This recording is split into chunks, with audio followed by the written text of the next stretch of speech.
All right, we have our lesson on Fg and Fn, which would be gravitational force and normal force. Let's take a look here. So when we talk about the force of gravity, another kind of more common word for this would be weight. And this is the force due to the gravitational pull of a planet or whatever object it is that you happen to be standing on. So the weight of an object, we use Fg, which is equal to mg. Okay, where weight is measured in newtons, mass is measured in kilograms, and G is measured in newtons per kilogram. And you go, wait a minute, my data sheet says G is equal to, on Earth anyways, 9.81, negative 9.81 meters per second squared. Why are you trying to tell me it's newtons per kilogram?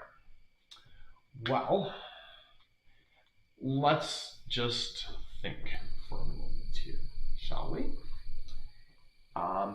If we look at Newton's second law formula, F net equals mass times acceleration, you should notice that these two formulas are sort of similar, right? Mass and mass, acceleration due to gravity and just regular acceleration. And so, in fact, we can measure it in meters per second squared or newtons per kilogram. And let's take a look at what that actually means.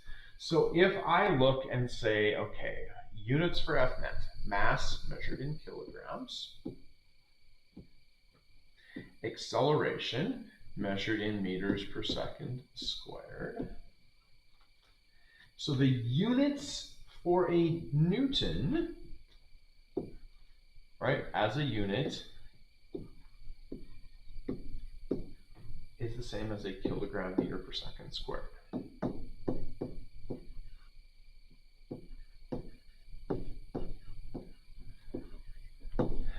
Now, if I say that acceleration, instead of being measured in meters per second squared, is measured in newtons per kilogram, well, what does that make this do? Well, now suddenly I have kilograms times, instead of meters per second squared, newtons per kilogram, sorry. Kilogram on top, kilogram on bottom, that canceled, I'm left with newtons is equal to newtons. So mathematically, there it works out. The other way to look at this is to say, okay, Newton per kilogram. If a Newton is equal to kilogram meter per second squared, then a Newton per kilogram, which would be newtons divided by kilograms, would actually then become kilogram meter per second squared, all divided by kilograms. And what we notice here is kilograms divided by kilograms, they cancel each other out. I'm left with meters per second squared. And it works. Now, that all being said, that's just another way of saying newtons per kilogram sometimes makes a little bit more sense, and especially when we're talking about weight, right? If we're saying, oh, okay, a planet, its gravitational pull is pulling on me with a certain amount of newtons for every kilogram of my mass. And that's what we're talking about when we talk about gravitational field strength, is how strong is gravity. So mass doesn't change, but weight depends on gravity. So if I take a 5 kilogram block, this is apparently not a very dense block given the size of it, and I set it on the top of the Earth, on the surface, or on the surface of the moon. The mass is the same in both places. However, let's find out what the weight of that object is. So the weight of that object on Earth, Fg equals mg,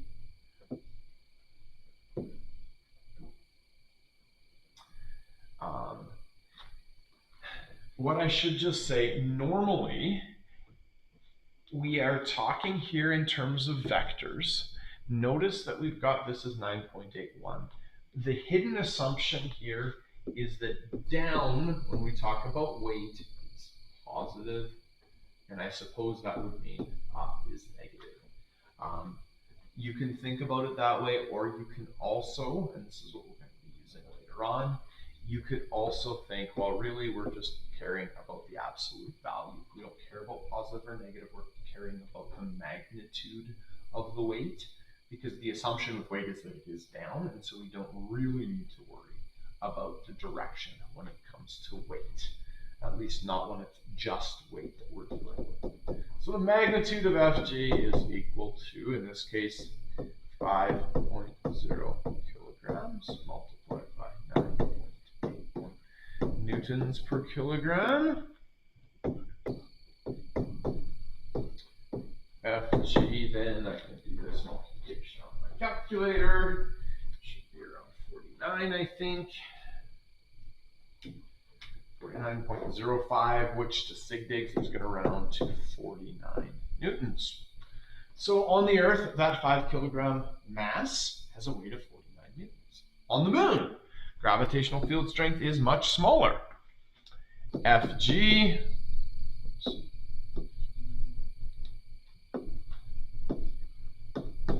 equals mg. Fg equals 5.0 kilograms. Weight, the mass is the same. The weight will change, times 1.60 newtons per kilogram. And we're left with Fg is equal to times 1.6, which works out to 8.0 newtons. So that 5 kilogram mass on the Moon, 8 newtons of weight. On the Earth, 49 newtons. So gravity's pulling a lot harder. You could do this same kind of a calculation with your own mass. And then you could think about, oh, how high could I jump on the Moon? Assuming all things being the same, theoretically, you should be able to jump, well, 9.81 divided by 1.60, about 6 times higher on the Moon. Now, there's going to be issues with that, given that if you're wandering around the Moon, you are probably wearing some kind of a spacesuit so that you don't die, which means if you're on the Moon, you will not be able to jump 6 times as high, but probably somewhat higher. All right, this takes us on to our first example question. Right. I know the next slide has a force diagram for you, but good practice to try to figure out what is going on here. So we've got a 350 gram mass pulled upward with a force of 8.7 newtons. It's moving at a constant 6 meters per second. What does the force do to air resistance? So this is, the force diagram actually does not matter whether we are on Earth or somewhere else, for the force diagram anyways. Once we get to doing some of the calculations, that will become important, but in terms of the force diagram, really doesn't matter. So when we draw our force diagram, and I'm going to get you to try to do this on your own, but we start with, here's our object. I can write the mass of it inside. Might want to get into the habit of just changing it to kilograms, but it is 350 grams or 0.350 kilograms, right, divided by 1,000. It is moving upward. This is our applied force. So this is my 8.7 newtons of my, I'm going to call that F applied. And then I have 2 forces pulling down on it. I will have Fg pulling down, and I am going to have FAR for air resistance. Now again, for the diagram, I don't need to know that we're on Earth. Once I actually go to calculate Fg, I need to know whether I'm on Earth or if this is on Mars or wherever else it might be. Again, if you're not given that information, you will always make the assumption you are on Earth. All right, so let's move on to the next page where you have this lovely picture. Yes, you can see that. Lovely. At this point, we just start trying to figure stuff out. One of the things we need to know, it's moving at a, let's try that again. Moving at a constant 6 meters per second.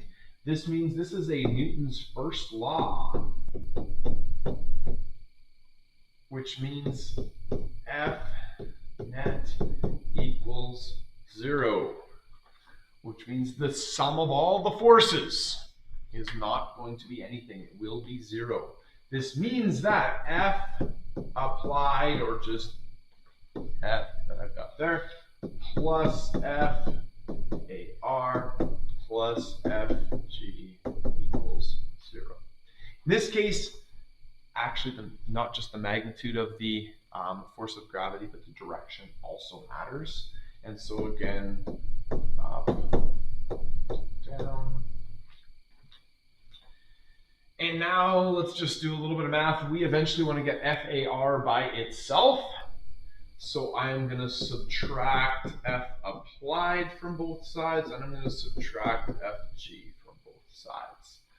So minus F applied minus FG.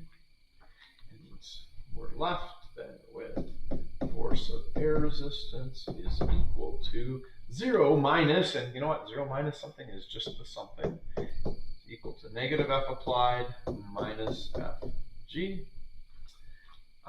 Filling in a little bit more, Fg is equal to mg, so F AR is equal to negative 8.7 newtons, that's my applied force, minus my mass, 0.350 kilograms, multiplied by negative 9.81 newtons per kilogram, or just negative 9.81 meters per second squared. The units all work out the same, which means my air resistance is equal to negative 8.7 newtons. I am doing probably more work than any of you actually will show, because most likely you get to this step here and just punch it into your calculator. Negative 8.7 minus 0.350 times negative 9.81. The negative here is important, otherwise you get the wrong answer. And air resistance, minus 0.350 times negative 9.81.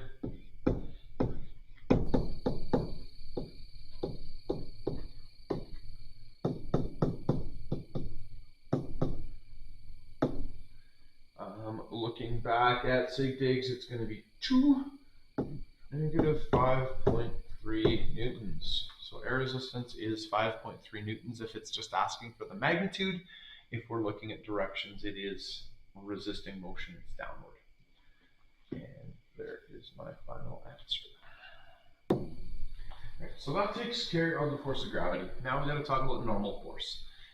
Normal force results from pressing two surfaces together. This is why if I press on a wall, I do not go through the wall, because it is exerting a force back at me, preventing me from going through the wall.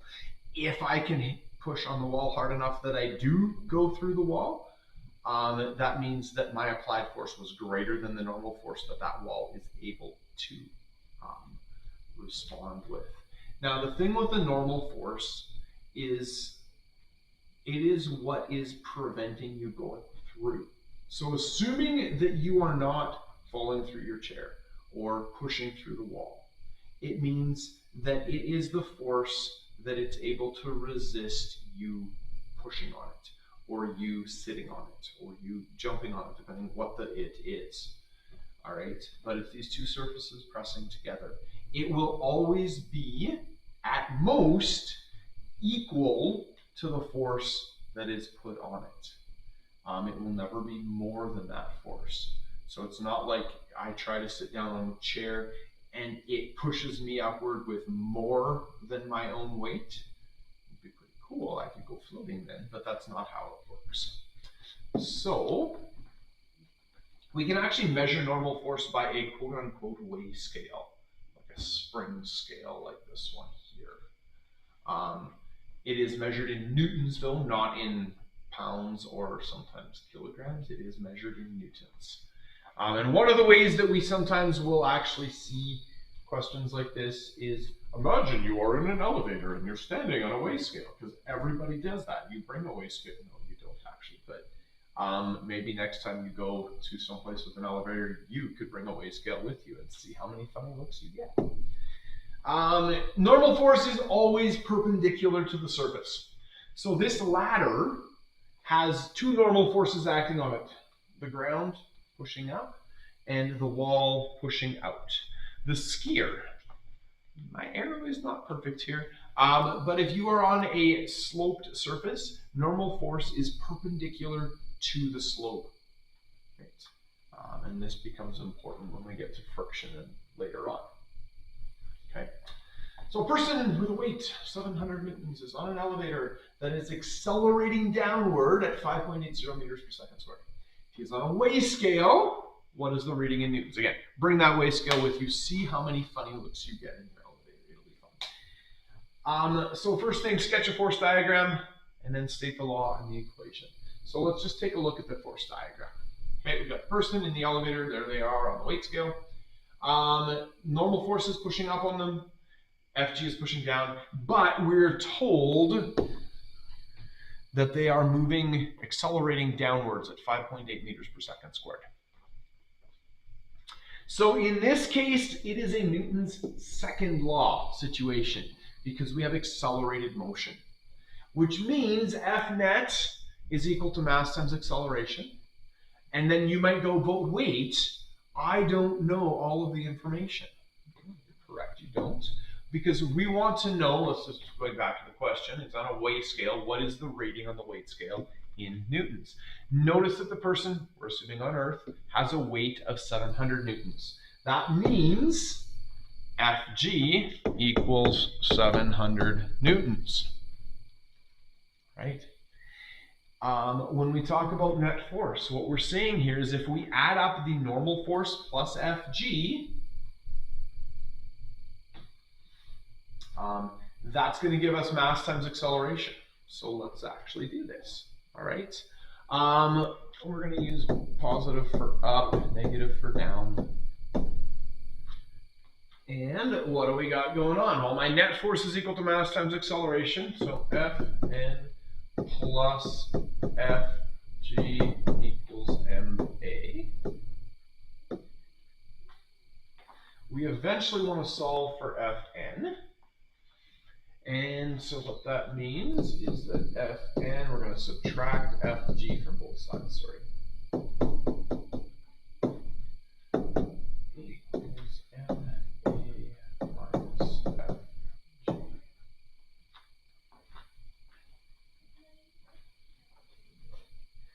And now we run into our first problem. The question doesn't give us the mass of the person. We know that their weight. Can we use that to find their mass? Yes, we can. We need their mass. It is not 700 newtons. That is their weight. It is not their mass. So if Fg is equal to 700 newtons, this is equal to mg. We can solve for m because we know g. We're on Earth. So we divide both sides by g. M is equal to 700 newtons divided by 9.81 newtons per kilogram. M is equal to, I'm looking here, really this should be negative 700 and this should be negative as well. And so, because they're both downwards, and so we use our calculator, we get a number here, negative 700 divided by negative 9.81, which is going to be 71.355 and so on kilograms. I'm going to use the big number here in my calculator and store it as alpha A. All right, lovely. Now I can come over here, put that number for A goes in for M there, lovely. And so Fn is equal to my mass of 71.35, etc. kilograms, multiplied by my acceleration, which is negative 5.8 meters per second squared, because it's downwards, minus Fg, which is going to be my mass, which is going to be minus my negative 700 newtons. All right.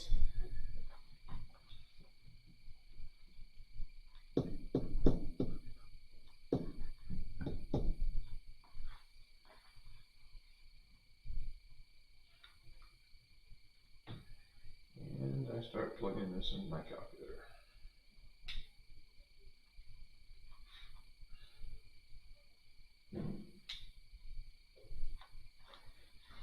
And my normal force is going to be 286 newtons. And actually, significant digits wise, this actually becomes 2.9 times 10 to the 2 newtons. So what we've actually got going on here is we've got somebody on this weight scale. They feel lighter than they actually are, which sort of makes sense because they are in an elevator that is accelerating downwards. They don't need to push on the floor as hard because it's like the whole thing is kind of dropping away from them, right? They're not weightless at this point, but they do feel significantly lighter because they are accelerating downwards.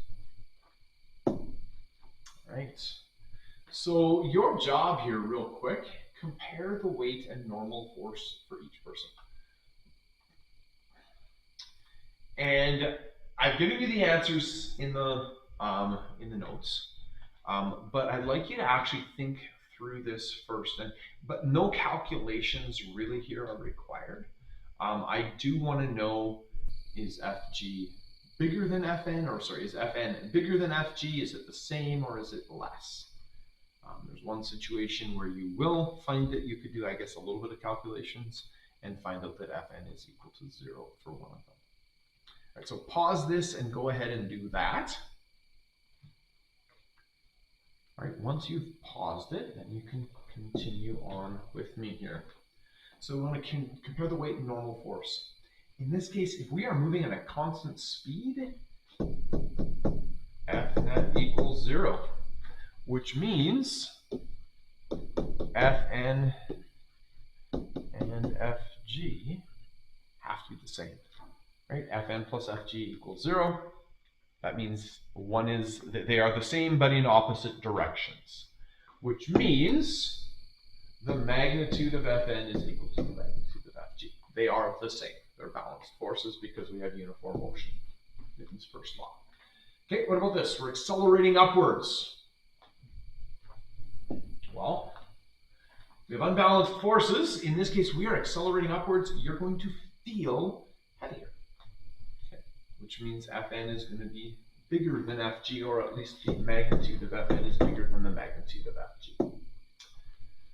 Compare the weight and the normal force. Again, this is just like the example we did. We are accelerating downwards. In this case, Fn is less than Fg.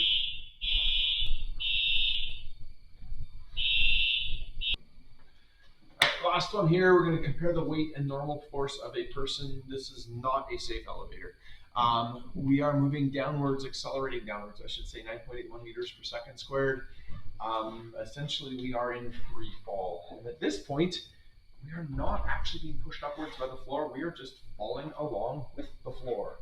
And so in this case, the person is weightless. There is no normal force. The only force acting on this person is gravity. If we were accelerating more quickly, so faster than 9.81 meters per second squared, or at a higher rate of acceleration, this person would actually float up from the floor. In order to do this, though, we actually have to pull the elevator down. We can't just let it drop. There are certain rides that you can go on that actually make you float up in your seat, and that is because the ride is being actually pulled downwards, and you will float upwards, which is why they make you wear seatbelts. Anyways, this takes us to the end of your lesson, and now you can start in on the assignment. Thank you.